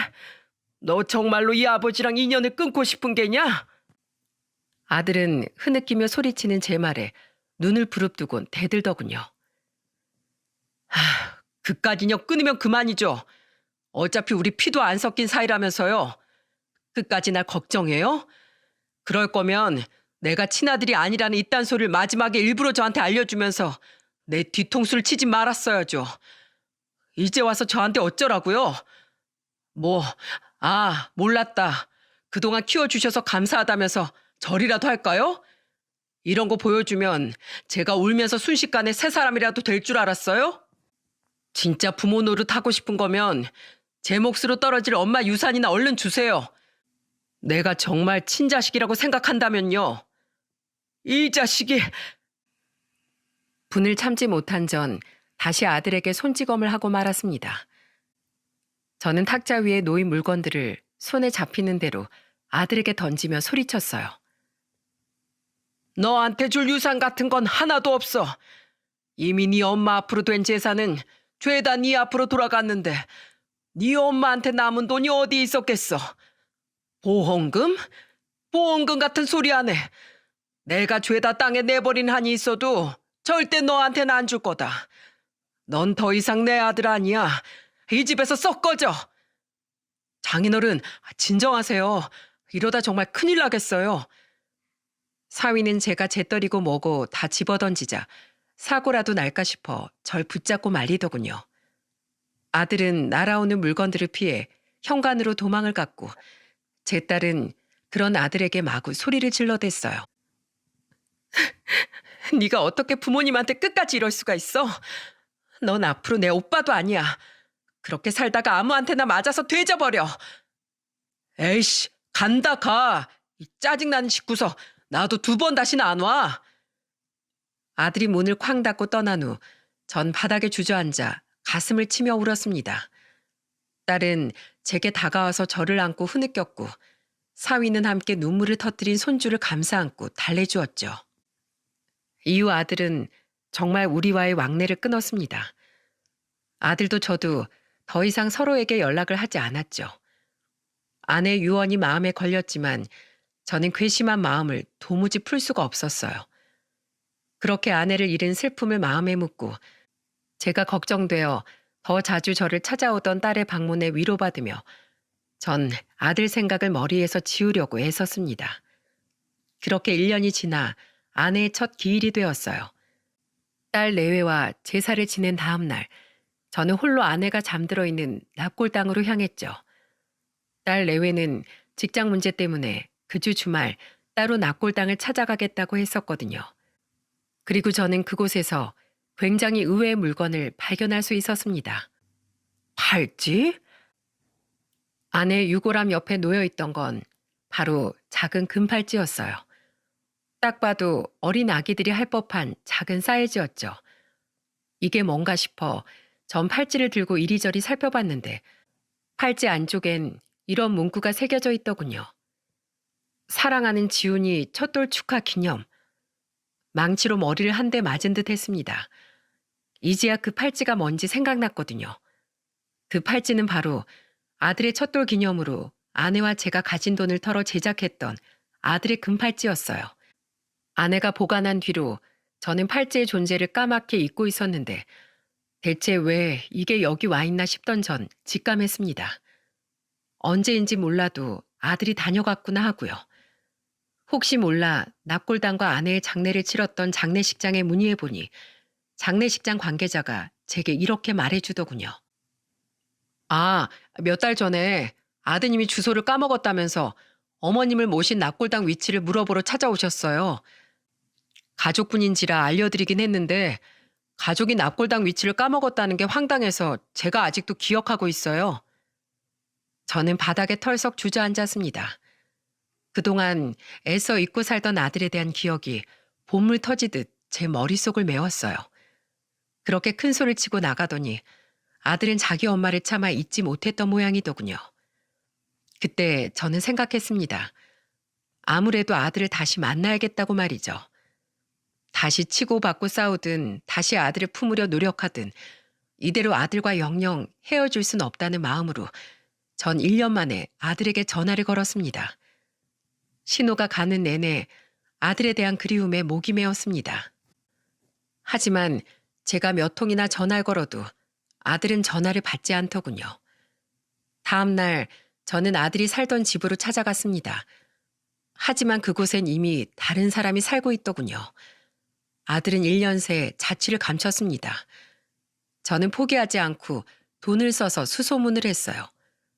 제발 예전 제 형님처럼 아들에게 불상사만은 생기지 않았길 바라는 마음으로 말이죠.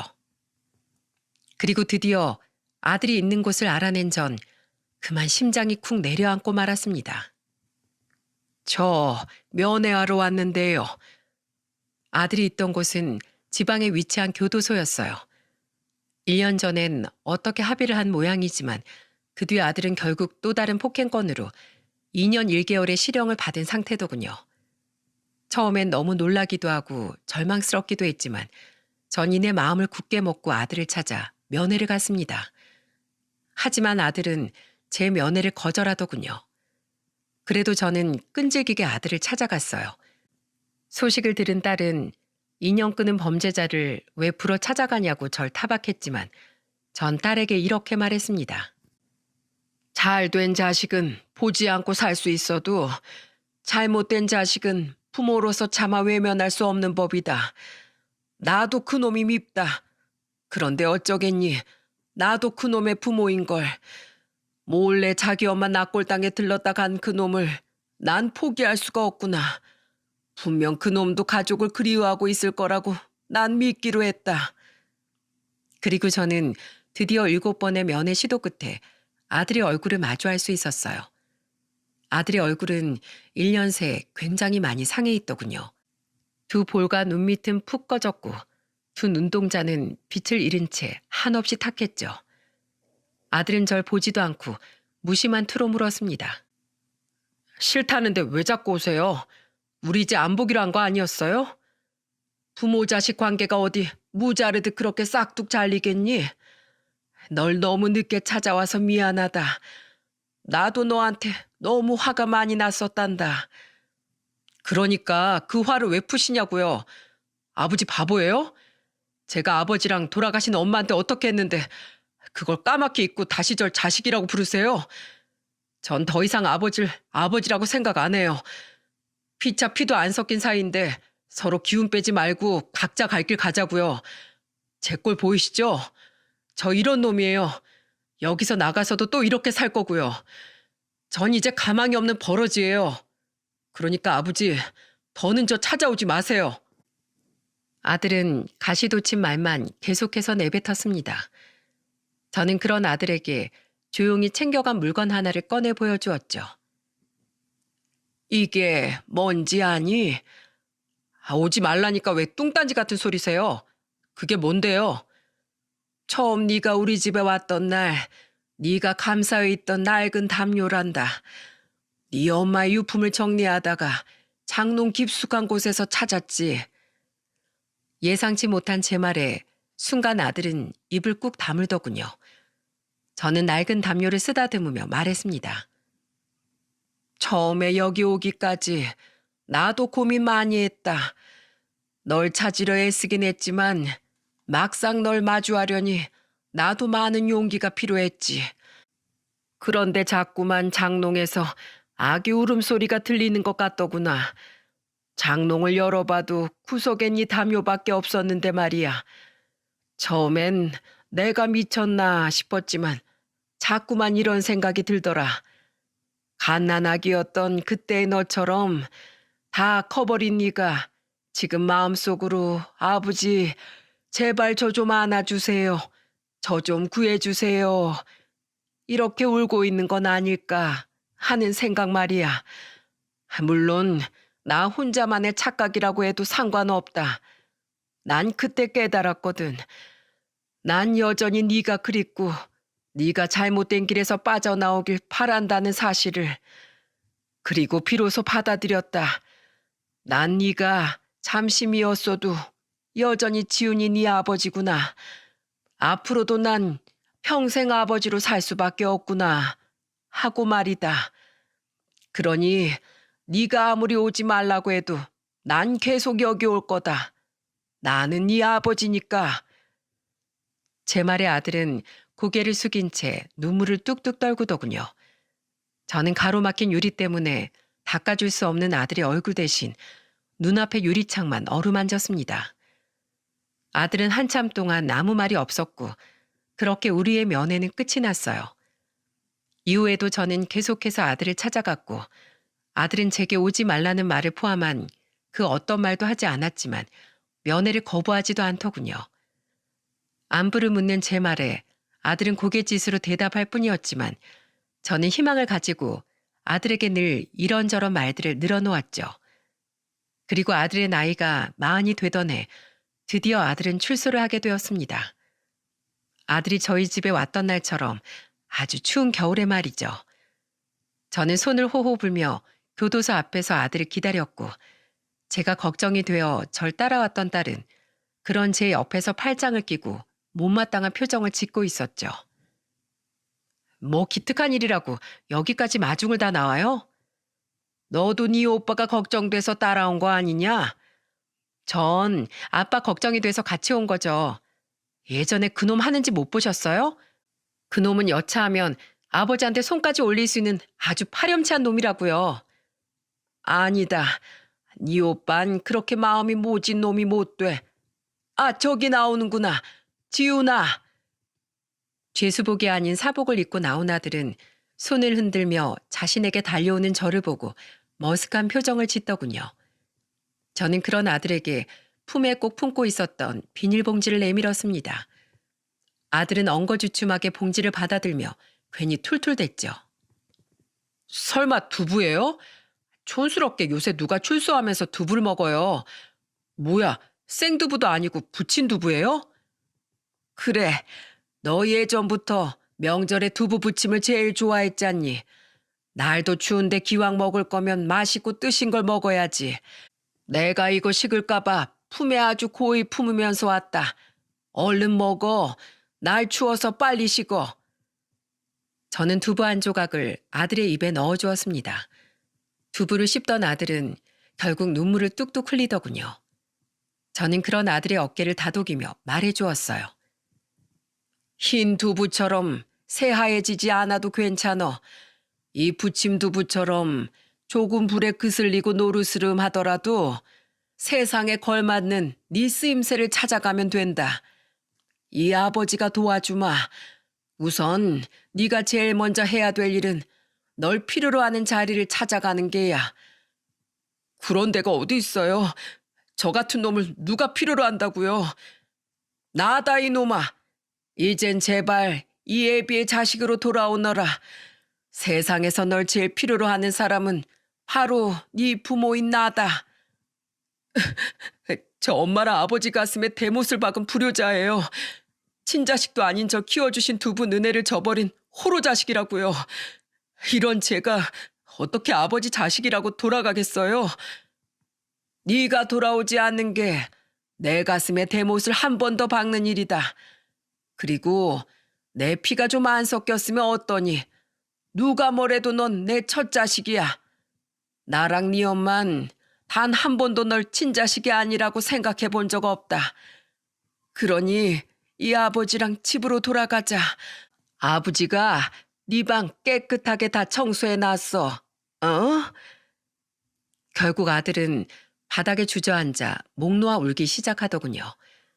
아들은 마치 어린애처럼 엄마, 엄마 하고 부르짖었고 저는 그런 아들을 감싸 안고 함께 눈물을 흘렸습니다. 뒤에서 지켜보던 딸도 어느새 몸을 돌리곤 눈물을 훔치고 있더라고요. 그리고 그날 아들은 오랜 시간을 돌고 돈 후에 드디어 가족의 품으로 다시 돌아오게 되었죠.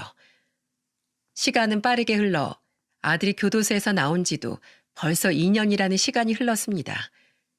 저는 한 경비를 다니며 쉬는 날엔 집 앞에 텃밭을 가꾸는 소소한 삶을 살고 있어요. 그리고 저희 아들은 지금 세상을 떠난 아내처럼 택시 운전을 하고 있죠. 근데 아버진 엄마 사망보험금은 어쩌고 왜 몸도 안 좋으신데 힘들게 일을 하고 계세요? 그거 내가 안 받았다. 네 엄마가 평생 재화에겐 해준 것이 별로 없는 것 같다며 만일을 위해서 보험을 가입해둘 당시 진즉에 수혜자를 재화로 지정해 놨었거든. 근데 그땐 네가 돈 때문에 재화까지 괴롭힐까봐 너한테 말을 안 했었지. 그건 그렇고 넌 왜 하고 많은 일 중에 택시 운전을 구한 게냐? 난 너희 엄마 보낸 후로 운전대 무서워서 차마 잡지도 못하겠던데. 나이 많은 전과자를 받아주는 회사가 별로 없기도 했는데 그냥 이렇게라도 엄마에게 더 가까워지고 싶었어요. 제가 엄마에게 받기만 했지 영 살갑게 굴어본 적이 없어서 엄마가 평소에 무슨 생각을 하셨는지 뭘 느끼고 사셨는지 전혀 모르겠더라고요. 적어도 이 일을 할 땐 일할 당시 엄마가 어떠셨을지 짐작이라도 할 수 있어서 좋아요. 아들은 아내의 납골당에 두었던 금팔찌를 다시 가지고 돌아와 소중히 간직하고 있습니다. 어차피 챙길 거 왜 그땐 거기 두고 갔었냐고 물으니 아들은 머리를 극적이며 이러더군요. 예전에 엄마가 저한테 몰래 돈 해주실 때 돈이 부족하니 이거라도 가져다 팔라고 저한테 그걸 주셨어요. 근데 눈이 돌아있던 그때에도 차마 그것만큼은 팔 수가 없겠더라고요. 저에게 그것마저 내어준 엄마의 마음이 어땠을지 상상이 돼서요. 근데 절 위해 헌신해준 엄마가 친엄마가 아니라는 사실을 알게 되니까 끝내 그런 엄마를 저버린 저 같은 놈은 감히 엄마의 마음을 평생 간직할 자격이 없다고 생각했어요. 그래서 마지막 인사 드리러 갔다가 그걸 두고 갔던 거예요. 물론 지금 역시 제가 엄마 아들로 자격이 없다고 생각하지만 그래도 엄마의 마음은 간직해 두려고요. 엄마 아버지의 애정은 제가 다시 이 세상을 살아가는데 아주 큰 위로와 의지가 될 테니까요. 저는 눈가가 뜨거워지는 걸 겨우 참으며 아들의 등을 토닥여줬습니다. 아들은 잠시 망설이다가 그런 제게 이렇게 말했어요. 그때 절 끝까지 포기하지 않아주셔서 정말 감사합니다, 아버지. 아버지와 돌아가실 때까지 절 정신 차리게 하려고 평생 숨겨왔던 비밀까지 털어놓으신 엄마가 없었다면 전 지금 제 친아버지처럼 차디찬 바닥에서 생을 마감했을지도 몰라요. 저 정말로 더 이상 두 분께 걱정 끼쳐드리지 않게 열심히 바르게 살게요. 지켜봐 주세요. 아들은 자신이 뱉은 말처럼 정과는 아주 다른 사람이 되었답니다. 아들은 요즘 이혼한 전 며느리에게 조금씩이나마 돈을 보내고 있어요. 전 며느린 아들에게 전화를 걸어 이제 와서 왜 이러냐며 거절했지만 아들은 며느리에게 이렇게 말하더군요. 부담 주는 거 아니야. 그냥 내가 우리 유림이한테 너무 해준 게 없는 아버지인 것 같아서 그래. 염치 없이 이제 와서 유림이를 보고 싶다고 떼쓰진 않을게. 그냥 우리 유림이 잘 크고 있는지 나한테 어쩌다 한 번씩 소식만 좀 알려줘. 여보, 예전엔 내가 정말 미안했어. 아들은 언제가 될지 모르지만 언젠가 만나게 될 자신의 딸에게 부끄럽지 않은 아버지가 될 수 있도록 노력하겠다더군요. 아들은 자신의 롤모델이 저라면서 하지도 않던 칭찬으로 제 얼굴을 달아오르게 만들었죠. 제 딸은 아직 자신의 오빠를 온전히 받아들이지 못했습니다. 하지만 이번 아내의 기일에 서툴게 전을 붙이던 아들에게 딸은 처음으로 말을 걸었어요. 비록 퉁명스러운 말투긴 했지만은요. 빈대떡이냐? 엄마가 제사밥 드시러 와서 그게 뭔지 형체나 가늠하시겠어? 넌 엄마 아들이 돼서 엄마 드실 전 하나 제대로 못 붙여? 아들 자격 꽝이다 꽝. 그러게 쉽지 않네. 그럼 재화야, 내가 이전 잘 붙이게 되면 그땐 아들 자격 생기는 거야? 그럼 그때 나한테 다시 오빠라고 불러줄래? 아, 뭐래? 아들의 말에 딸은 인상을 팍 쓰며 괜히 묻히던 나무를 주물럭대더군요. 손주와 놀아주고 있던 서희는 그 모습을 보고 아들에게 입모양으로 이렇게 말해주었죠. 괜히 쑥스러워서 그래요. 비록 아내는 더 이상 제 곁에 없지만 저는 지금 다시 가족의 품으로 돌아온 아들과 착한 딸 내외 덕분에 평온한 일상을 보내고 있습니다. 저는 앞으로 계속해서 변화해갈 아들 옆에서 부모로서 지켜보고 응원해줄 생각이랍니다. 그런 일은 없겠지만 또다시 아들이 잘못된 길에 들어선다 해도 저는 불구덩이에 뛰어들어서라도 다시 아들을 바른 길로 돌려놓을 겁니다. 저는 아버지니까요. 저는 하늘에 있는 아내에게 우리의 근황을 알려주려고 이 사연을 보냈습니다. 그리고 이젠 걱정 말라고 우리 아들은 당신 대신 내가 오래도록 지켜줄 테니 나중에 하늘에서 만나면 그런 제게 칭찬이나 실컷 해달라고 아내에게 말해주고 싶네요. 나중에 그리운 아내를 다시 만날 땐 오래전 20대 시절처럼 아내에게 들꽃이라도 하나 꺾어서 가져다 줘야겠습니다. 벌써부터 보고 싶네요. 소녀처럼 두 볼이 발그레해질 아내의 모습이 말입니다. 그럼 자식을 가진 세상의 모든 부모님들에게 응원하는 마음을 바치며 이만 사연을 마치겠습니다. 모두 행복하세요. 감사합니다.